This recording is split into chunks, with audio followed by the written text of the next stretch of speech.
రాబోయే రోజుల్లో మనకన్నీ మంచి శకునాలే, వైసీపీకి అన్ని పేడ శకునాలే.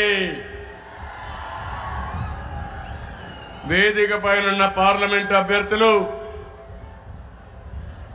శాసనసభ అభ్యర్థులు, 3 రాజకీయ పార్టీలకు చెందిన అభ్యర్థులు మన మీటింగ్ చూస్తా ఉంటే కళకళలాడుతా ఉంది, వెలిగిపోతా ఉంది. మీ ఆనందానికి హద్దులే లేకుండా ఉన్నాయి. చాలా మందికి ఒక ఆలోచన ఉంది, 3 పార్టీలు ఎందుకు కలిశాయని. దానికి సమాధానం నిన్న అమిత్ షా గారు చెప్పారు, ఈరోజు నరేంద్ర మోడీ గారు చాలా స్పష్టంగా చెప్పారు. మొదటి నుంచి మీరు ఆలోచిస్తే పవర్ స్టార్ పవన్ కళ్యాణ్ గారు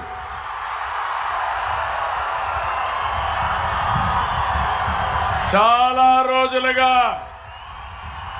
ఒకే మాట చెప్పాడు, సైకో జగన్ పోవాలి, ప్రజలు గెలవాలి, రాష్ట్రం నిలవాలి, ఏ త్యాగానికైనా సిద్ధమని చెప్పిన వ్యక్తి పవన్ కళ్యాణ్ గారు. సీట్ల కోసం ఆలోచించలేదు.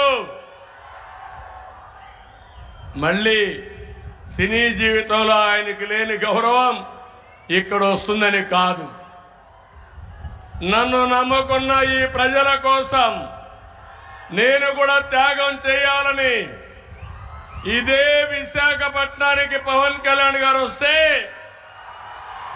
ఏం తమిళలో అడుగడుగునా ఆటంకాలు క్రియేట్ చేశారా లేదా,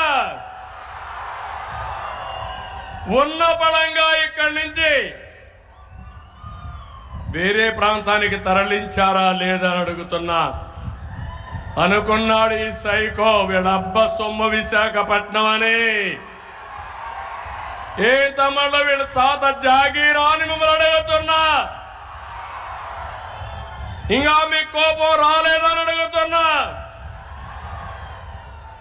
అలాంటి అవమానాలు భరించాడు, వ్యక్తిగత విమర్శలు చేశాడు.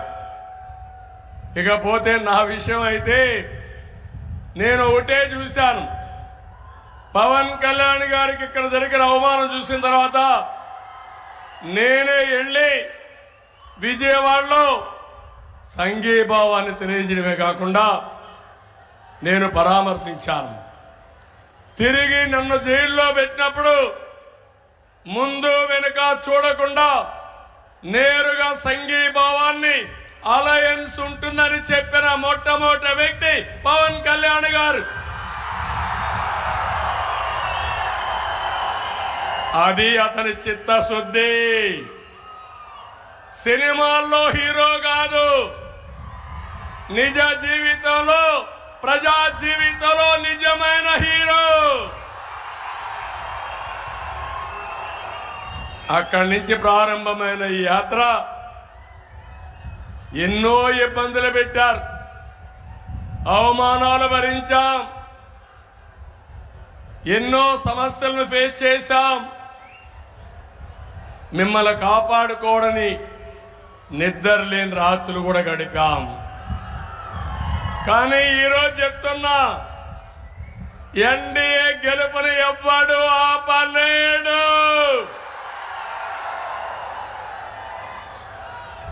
ఇప్పుడే నరేంద్ర మోడీ గారు కూడా చెప్పారు,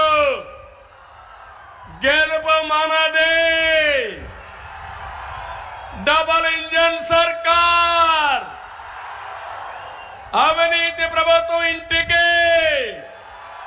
సైకో ఎక్కడికి పంపించాలో మీరే నిర్ణయించాలి. అంటే అధికారం ఉందని